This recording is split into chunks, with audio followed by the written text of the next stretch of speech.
Kamusta mga paps? Ang gagawin naman po natin ngayon ay maglilinis po tayo ng ating panggilid o yung CBT. Linilinis ko ang CBT nito kada 3 buwan or minsan 4 na buwan kasi ginagamit ko po ito sa hanap buhay mga paps bilang joyride. Shout out nga pala sa lahat ng mga kasundo. Ride safe sa ating lahat.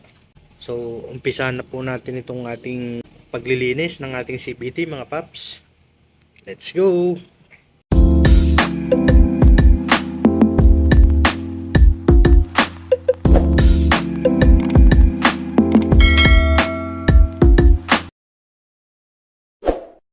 Ang una nating alisin mga paps ay itong air filter cover.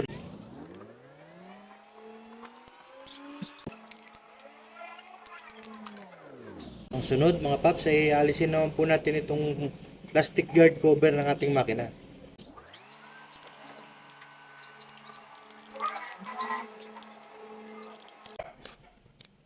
Sunod mga paps ay alisin po natin itong dalawang number 10mm na tornilyo. Ang sunod mga paps ay alisin na po natin itong pinaka-cover ng ating makina mga paps. Meron po itong 10 tornilyo na number 8mm po ang size.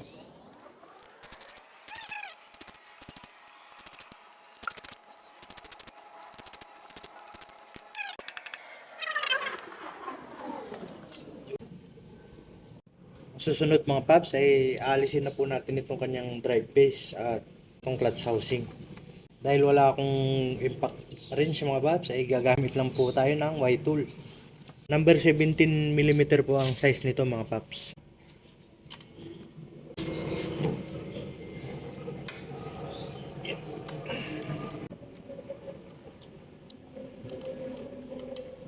Importanteng tandaan nyo yung kung paano nyo aalisin mga paps dahil ganun nyo rin ibabalik. Meron po itong washer na malaki. Tapos itong kanyang backplate.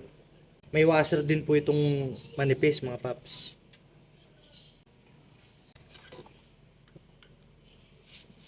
Check po natin yung kanyang bola.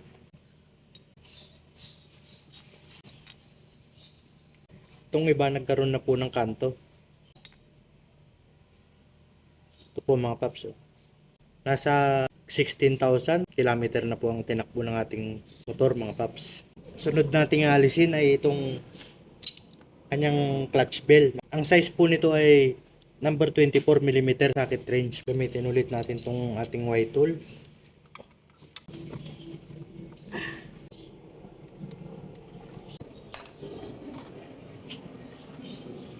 Madumi na nga po.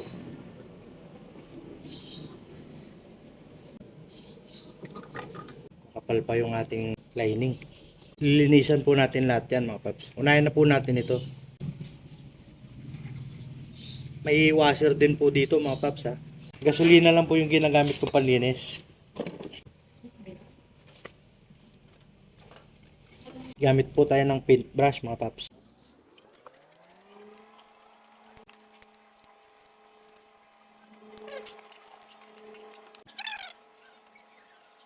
Malinis na ulit mga paps. Ang susunod mga paps ay bago tayo maglinis ay kakalasin muna natin itong kanyang clutch lining. Bibigyan ko kayo ng technique mga paps kung wala kayong socket na ganito kalaki. Ginagamit ko po dito ay labi tubo mga paps. Gagawa po kayo ng guide para kung ibabalik nyo po, eksaktong higpit lang po mga paps. Kunting-kunti lang mga paps. Sa pag-alis mga paps, siyempre pag nakaharap po sa inyo ay counterclockwise po. Ganito po mga paps. So ipapakita ko ulit mga paps. Ganito yung kanyang itsura. Itong dulo ng ating labi, ipupukpok nyo po. Parang ganito po.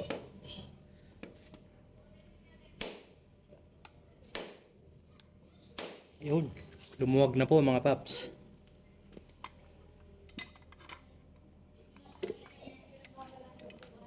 Ito po. Ayan po, naiikot na po. Ganun lang po yung technique na ginagawa ko mga paps para maluwagan po ito. Pag maluwag na mga paps, pwede nyo na po itong kontrahin. Gamit po ang ang paapakan nyo lang po para maalis nyo na po ng diretso. Dahan-dahan nyo lang pong bitawan mga paps. So, lilinisin po natin lahat to. Papalitan po natin ng grasa. Gamit lang po kayo ng high temperature na grasa mga paps ha. Kasi umiinit po ito pag gumaandar na.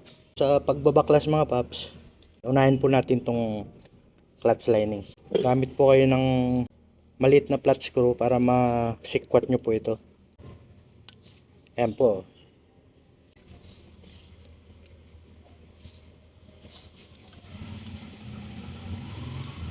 Ganyan lang pag-alis mga paps. Ang sunod ay alisin nyo itong kanyang plate. Yun. Ang susunod mga paps ay tatanggalin na po natin itong kanyang spring. Ganito lang gamitin mga paps. Kakalang nyo lang dyan. Tapos ganito lang. Para mabilis lang mga paps. Ayun. Kaya importante rin may ganito kayo kung maglilinis kayo.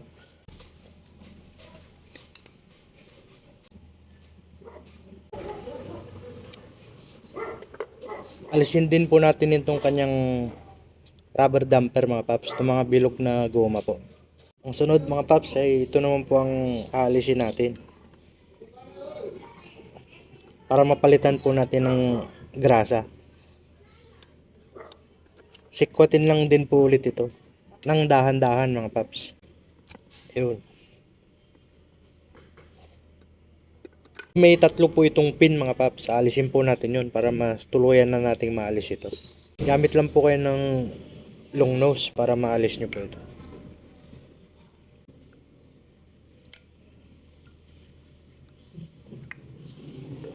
Mahuhugot na po ito. Umpisa na po natin maglinis mga paps.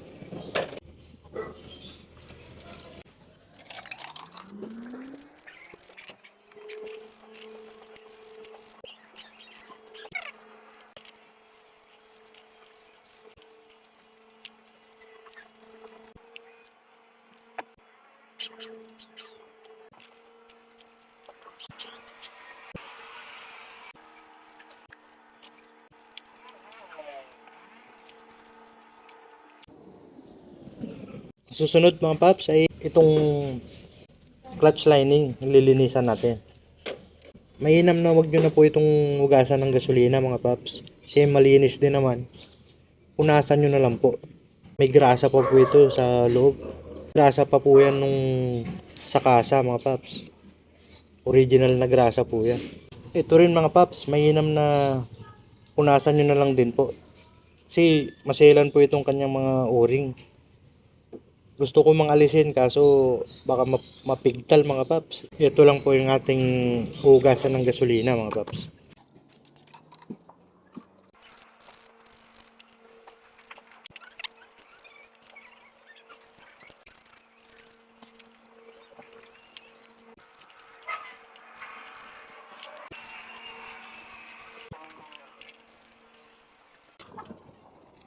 Ito na yung ating nilinis mga paps. Tignan nyo naman.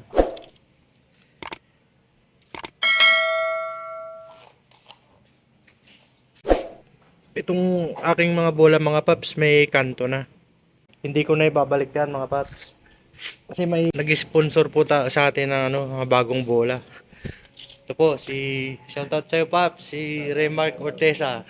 Galing raw po ito sa kanyang motor na NMAX version 2. Parehas lang po kasi ng bola ang NMAX version 2 at Aerox version 2. Halos parehas po sila ng make ng makina.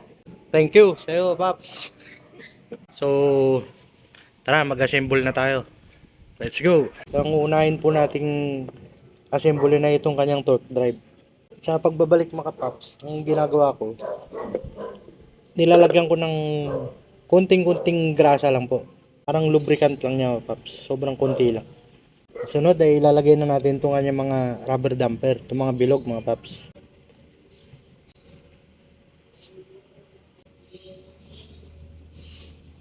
Sunod mga paps ay ilalagay na po natin itong kanyang lining.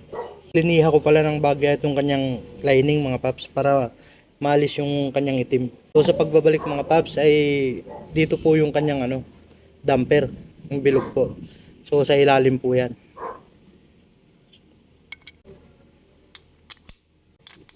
Ito mga paps. Kita nyo naman, smooth na yung laro niya. Susunod po nating ilalagay mga paps ay itong kanyang clutch spring. Sa pagbalik mga paps, parang ganun din po sa pagtanggal kanina. Ikakalang nyo po dito. Ito mga paps.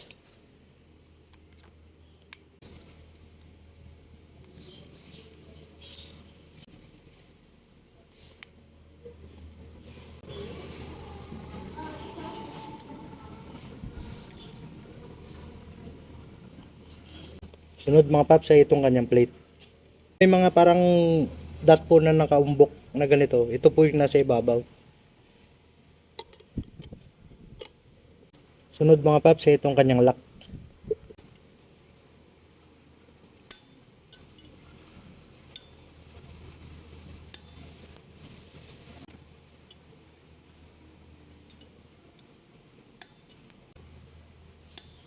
Sunod mga paps ay itong kanyang torque drive. Gamit lang po tayo ng high temperature na grasa. Una ito pong lalagyan natin. Lagyan lang po muna natin ng konti, paikot. Mapapansin nyo mga paps ay parang mayroon po siyang kanto rito sa bandang gitna.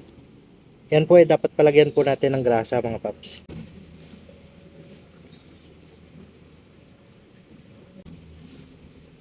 Huwag nyo pong kalimutan to mga paps. Alisin nyo po itong mga sobrang grasa para hindi po pumunta sa pambil.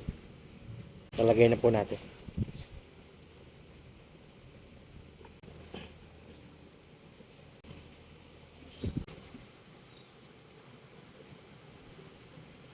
Sunod mga paps ay lalagay po natin yung kanyang mga pin. Ito po.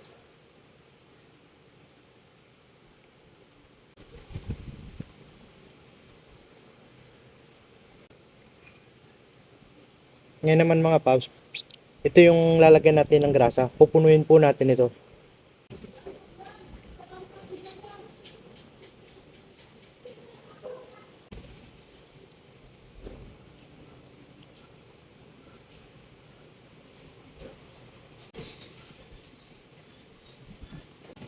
Ito rin po mga paps, lalagyan din po natin ng grasa. Tanggalin nyo po yung mga sobra mga paps. Ngayon mga paps ay babalik na po natin ito. Tanggalin po natin ulit ng grasa. Dahan-dahan lang po mga paps. Smooth. Alisin po natin yung mga sobra mga paps.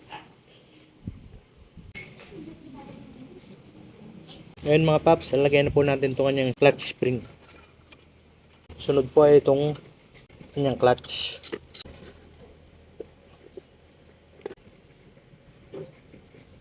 So sa paghigpit nito mga paps, gamit lang ulit tayo ng llabe. Ngayon naman mga paps, pag nakaharap po sa atin counterclockwise yung pagtanggal. Ngayon naman po ay clockwise naman po. Bali pag ganito po siya. Kung natandaan nyo po yung kanina, yung may marking po tayo, ipapatapat po natin hanggang dyan.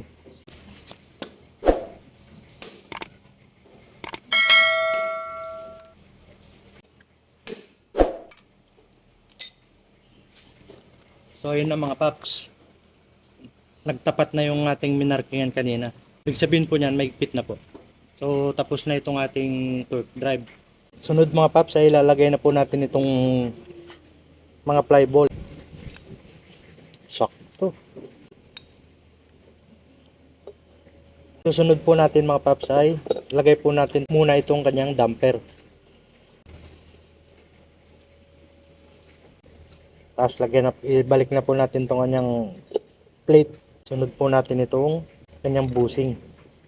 Mga paps, ibabalik na po natin. Mainam na lagyan nyo po muna ng grasa itong mga ihi. Lalo na po ito mga paps kasi pag kinalawang po ito, mag-i-stack po yung ating drive face.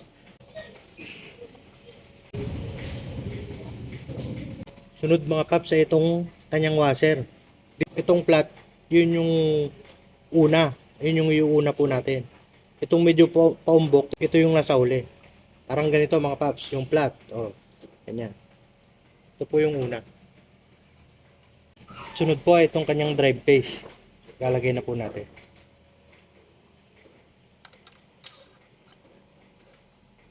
Sunod mga paps ay itong kanyang torque drive. Bali ilalagay na po natin itong kanyang pump belt mga paps. Sa pagbabalik ng pump belt mga paps, may arrow po ito ah. Kung paano po yung ikot ng kanyang andar, ganun din po yung kanyang rotation mga paps. Ganyan mga paps.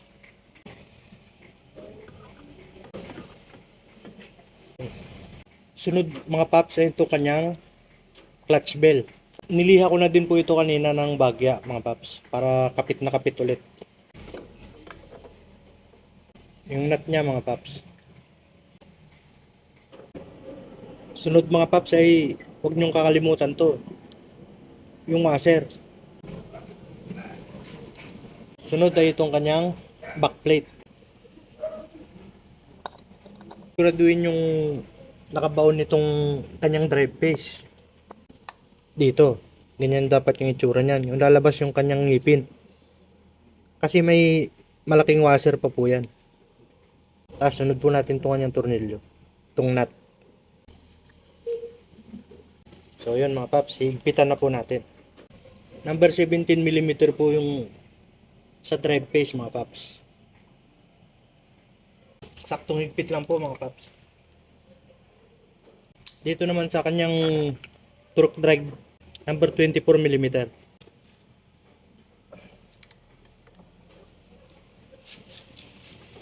Pwede nyo rin pong testingin muna mga paps.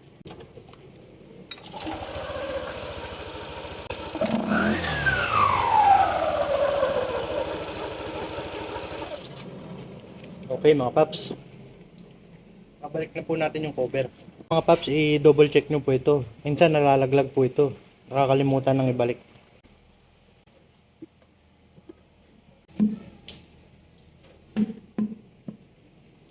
Ang sunod mga paps ay babalik na po natin itong kanyang mga tornilyo. Yung paikot po na number 8mm.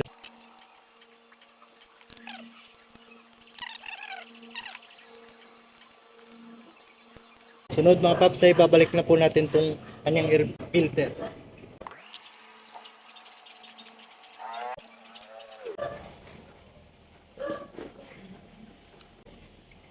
Balik na po natin itong kanyang.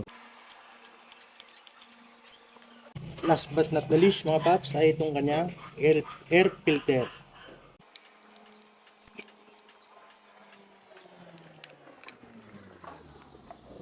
So ngayon naman mga paps ay susubukan naman po natin. Wala ko nakapag-gas kanina. 1 bar na lang. Pero okay pa naman po yan. Smooth.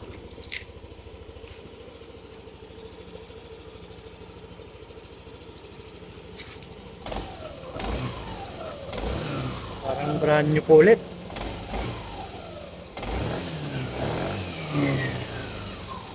Malaban mga paps. So mga paps, tapos na po tayo naglinis ng ating CVT o yung ating panggilid ng ating Aerox. So mga paps, kung nagustuhan nyo po itong aking video, please lang po, paki-like naman po at i-subscribe na din po. At wag nyo na rin pong kalimutang i-hit ang notification bell mga paps para ma-update po kayo sa mga videos na aking i-upload. Ride safe sa ating lahat. Maraming salamat po mga paps. Paki-subscribe po mga paps. Salamat po. God bless.